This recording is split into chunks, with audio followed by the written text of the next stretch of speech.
Car ने कई लोगों को रौंद डाला है।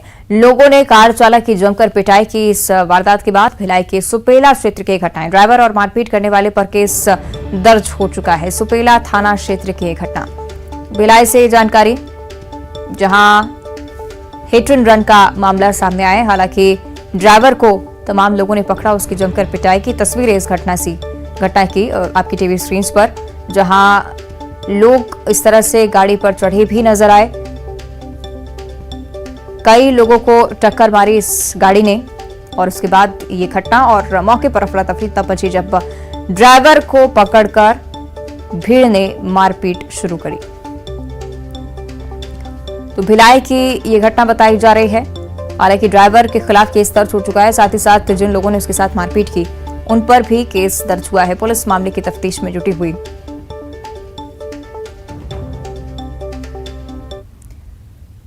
चलिए, ज्यादा चर्चा के लिए मिथिलेश का हम रुख करेंगे, हमारे साथ दुर्ग से लाइव जुड़े हुए हैं। मिथिलेश, क्या कुछ जानकारी इस पूरी घटना के पीछे? क्या ड्राइवर शराब पिए हुए था? क्या किस तरह की लापरवाही ड्राइवर की तरफ से?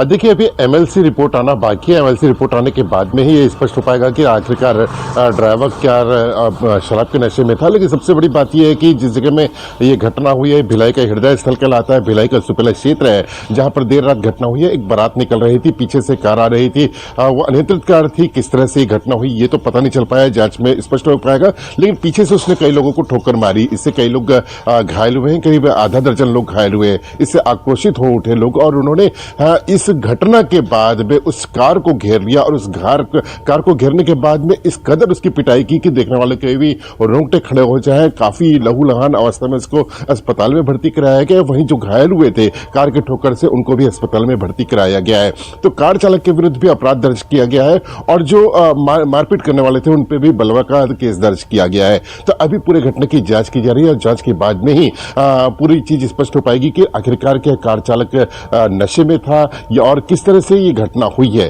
तो अभी पूरे मामले की जांच की जा रही है। लेकिन सबसे बड़ी बात यह है कि जिस तरह से लोगों ने कानून को अपने हाथ में लिया है वो काफी चिंतनीय विषय है, क्योंकि यदि कोई इस तरह की घटना होती है तो पहले पुलिस को सूचित किया जाना था, उसके बाद में कोई कदम उठाना था। लेकिन पुलिस को उन्होंने ना सूचित किया है और सीधे ही डिसीजन में आ पहुंचे, उसकी जमकर पिटाई की गई है। और सबसे बड़ी बात यह है कि ये पूरी जो घटना हुई है वो करीब 1 किलोमीटर की दूरी पर ही सुपेला थाना था। वहां पर पुलिस नहीं पहुंची और काफी लेट पुलिस पहुंची। यही वजह है कि ये घटना और काफी बढ़ गई और लोगों ने जमकर इस पूरे मामले में मारपीट की है। जी चलिए, यानी कि कई सवाल इस घटना से जुड़े हुए। आप बने रहेगा मिथिलेश, हमारे साथ आगे भी आप चर्चा करेंगे। और फिलहाल शहडोल का जिक्र करेंगे। गैस रिसाव से 4 लोगों की मौत हो चुकी है। बंद पड़ी खदान में कबाड़ चोरी करने के लिए युवक पहुंचे थे। धनपुरी अंडरग्राउंड माइंस में चोर घुसे, कबाड़ चोरी करने की कोशिश में थे। दीवार तोड़कर बंद खदान के अंदर घुसे और उसके बाद मौत की जानकारी सामने आई। पुलिस और प्रशासन घटनास्थल के लिए रवाना हो चुका है। धनपुरी थाना के धनपुरी अंडरग्राउंड की एक घटना है। तो शहडोल से ये बड़ी जानकारी, जहां पर गैस रिसाव के चलते 4 लोगों की मौत हो गई है। चारों युवक कबाड़ चोरी करने की कोशिश कर रहे थे और इसी की वजह से धनपुरी अंडरग्राउंड माइंस में घुसे थे।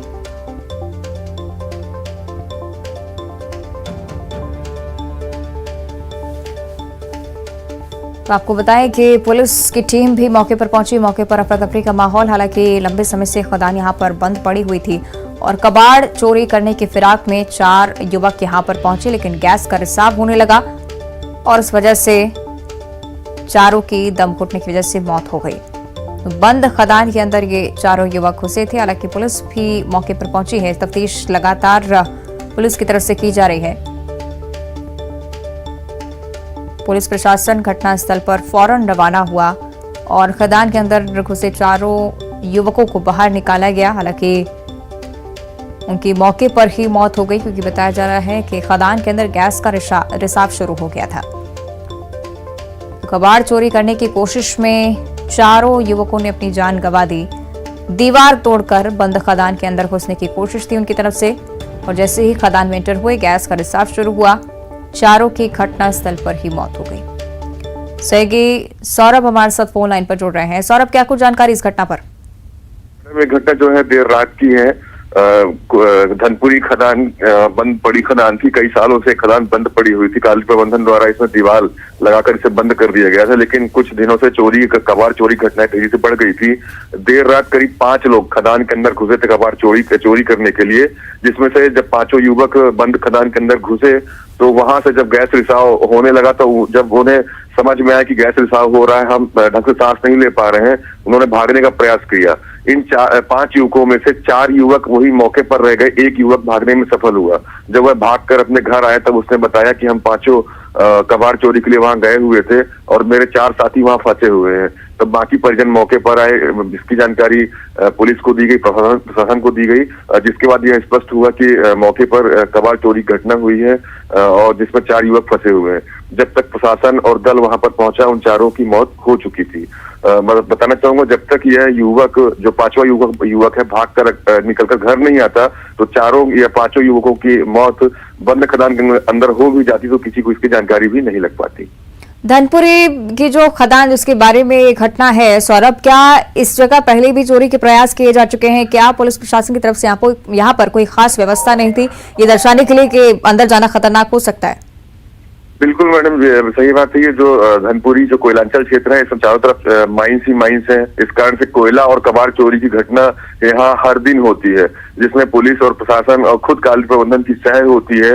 लगातार चोरी की घटनाओं से कई बार फायरिंग, गोली, इन सब प्रकार की घटनाएं भी होती हैं। लेकिन ये बंद खदान के अंदर घुसकर कोयला कबाड़ निकालना इस तरह की पहली घटना है जहां गैस रिसाव जैसी घटना है। इसमें तो कॉलेज प्रबंधन की भी बड़ी लापरवाही है, क्योंकि जो खदानें बंद हो जाती हैं उसमें रेत डालकर उसे पूरी तरह से बंद कर दिया जाता है ताकि वहां किसी भी प्रकार की मानव गतिविधि ना हो पाए। लेकिन एक सामान्य सी दीवार बनाकर उसे रोका गया था, जिसे कबाड़ के प्रयास में चोरों ने तोड़कर उसके अंदर घुस गए।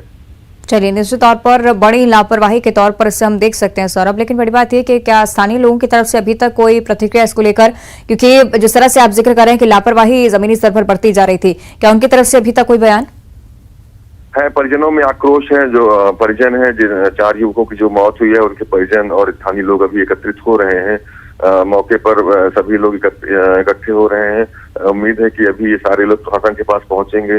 हो सकता है नारेबाजी प्रशासन हो, और जो 4 युवकों के शव हैं वो पोस्टमार्टम के लिए मेडिकल कॉलेज भेजे गए हैं। अभी वहां पोस्टमार्टम के बाद स्थितियां और स्पष्ट होगी। सौरभ, ये भी आपसे जानकारी चाहेंगे, अगर ये खदान बंद पड़ी हुई थी तो गैस का रिसाव यहाँ पर कैसे हुआ, क्या कुछ हालात रहे, इस पर अभी पुलिस का कुछ प्रतिक्रिया, कुछ बयान अभी तक?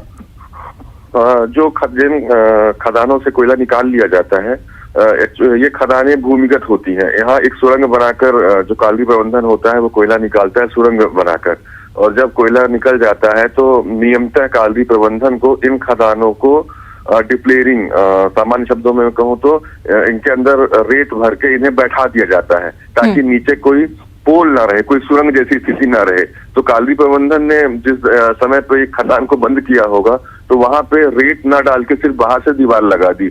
अब अंदर कोयला और पानी एकत्रित रहता है जो कई सालों से, दशकों से मौके पर रहता है। वो धीरे धीरे गैस, जहरीली गैस के रूप में तब्दील हो जाता है। इन्हीं स्थितियों से बचने के लिए सरकार के निर्देश होते हैं कि जब भी आप कोई खदान बंद कर दें पूर्णतः, तो वहां पर सुरंग बिल्कुल ना छोड़ें, रेत डालकर उसे पूरी तरह भर दें ताकि वहां पर कोयले का और पानी का रिसाव मिलन ना हो, ताकि उससे जहरीली गैस ना बने, क्योंकि वह बंद रहता है, ऑक्सीजन जाने की कोई जगह नहीं होती वहां पे। इन्होंने दीवार तोड़कर अंदर घुसे तो जो गैस वहां पे बनी हुई थी ये डायरेक्ट उसके चपेट में आ गए। चलिए, साफ तौर पर यानी कि प्रशासन की गलती और प्रशासन की लापरवाही से माने। शुक्रिया आपका सौरभ इस पूरी जानकारी के लिए।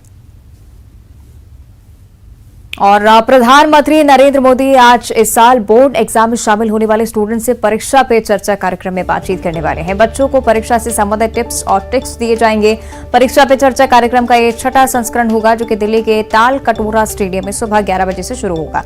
केंद्रीय शिक्षा मंत्री धर्मेंद्र प्रधान के मुताबिक 38 लाख स्टूडेंट्स ने रजिस्ट्रेशन इसके लिए कराया है, जिनमें से 16 लाख से ज्यादा स्टेट बोर्ड से बच्चे हैं और ये पिछले साल के रजिस्ट्रेशन से करीब 15 लाख ज्यादा है। 2022 में सिर्फ 15 लाख स्टूडेंट्स इसमें शामिल हुए थे, लेकिन अब यह आंकड़ा बढ़कर 38 लाख हो चुका है। आपको बता दें कि परीक्षा पे चर्चा एक वार्षिक कार्यक्रम प्रधानमंत्री की तरफ से, जिसमें आगामी बोर्ड परीक्षा में बैठने वाले छात्रों को टिप्स दिए जाते हैं। प्रधानमंत्री की तरफ से एक मेंटोर के तौर पर प्रधानमंत्री उन्हें समझाते हैं कि आगे किस तरह से जीवन की चुनौतियों से लड़ना है और कई अन्य मुद्दों को लेकर भी छात्रों से सवाल जवाब किए जाते हैं।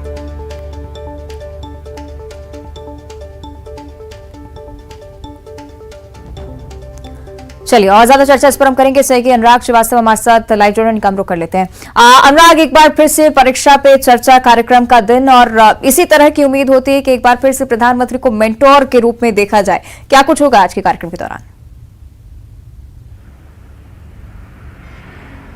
बिल्कुल, देखिए, परीक्षाओं से पहले, बोर्ड परीक्षाओं से पहले पीएम मोदी छात्रों के मेंटोर की भूमिका में नजर आते हैं और आज भी कुछ इसी तरीके का नज़ारा रहने वाला है, जब प्रधानमंत्री नरेंद्र मोदी बोर्ड परीक्षाओं से पहले छात्रों से सीधा संवाद करेंगे और उन पर जो परीक्षा को लेकर तनाव होता है उसको कम किस तरीके से किया जाए, इसको लेकर मंत्र देंगे। इससे पहले भी पीएम मोदी जो है बोर्ड परीक्षाओं के दौरान होने वाले तनाव को कम करने के लिए छात्रों से संवाद कर चुके हैं, लेकिन इस बार इसलिए महत्वपूर्ण होगा क्योंकि 38 लाख छात्रों ने रजिस्ट्रेशन कराया और इसमें एक बड़ी संख्या मध्य प्रदेश के छात्रों की भी है। तो मुख्यमंत्री निवास पर भी इस पीएम मोदी को सुनने के लिए खास व्यवस्था की गई है, जहाँ पे छात्र मौजूद रहेंगे। तो किस तरीके का मंत्र आज पीएम मोदी देते हैं, किस तरीके से मार्गदर्शन करते हैं और तनाव किस तरीके से छात्रों का बोर्ड परीक्षाओं को लेकर कम हो सके, इसको लेकर जो ऑनलाइन सवाल मंगाए गए थे उनके जवाब पीएम मोदी आज देते हुए नजर आएंगे। तो पीएम मोदी के आज के कार्यक्रम पर सभी की नजरें होंगी और खासतौर पर उन छात्रों की जो कि अगले महीने से शुरू होने वाले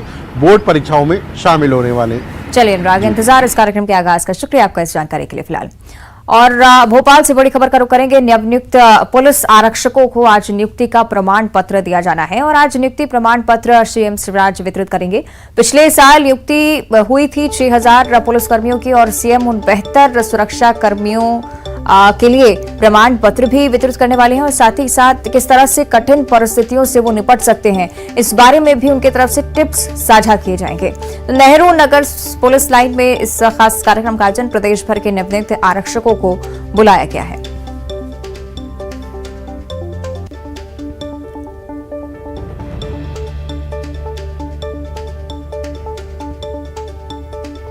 तो सीएम शिवराज सिंह चौहान की तरफ से प्रमाण पत्र वितरित किए जाने हैं।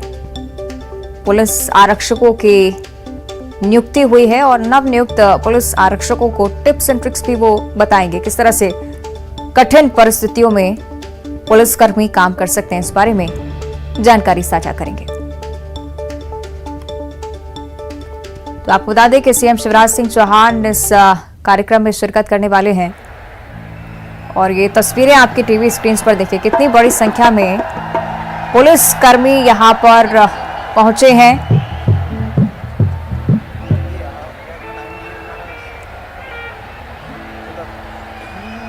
और निश्चित तौर पर कह सकते हैं उत्साहवर्धन एक कार्यक्रम जिसके जरिए सीएम शिवराज सिंह चौहान कठिन परिस्थितियों से लड़ने का संदेश पुलिसकर्मियों को देंगे। मेरा रंग दे बसंती चोला, मेरा रंग दे बसंती चोला, मेरा रंग दे बसंती चोला, वो आज रंग दे, वो मैं रंग दे, मेरा रंग दे।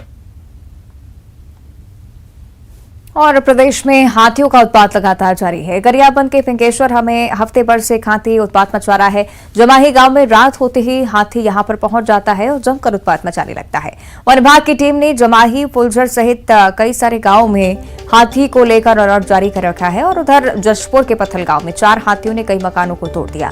मकान को तोड़ने के साथ ही घरों में रखे अनाज को भी हाथियों ने चट कर लिया। घर में रह रहे लोगों ने भागकर अपनी जान बचाई। पत्थल गांव वन परिक्षेत्र के लोड़े गांव में हाथी के आतंक से लोग डरे सहमे हुए हैं। शेख इमरान हमारे साथ फोन लाइन पर जुड़ रहे हैं। शेख, लगातार ग्रामीणों की परेशानी बढ़ती जा रही है क्योंकि हाथी का उत्पात बढ़ता जा रहा है। क्या कुछ जानकारी फिलहाल शहर की स्थिति को लेकर? शेख, मेरी आवाज पहुंच रही है आप तक?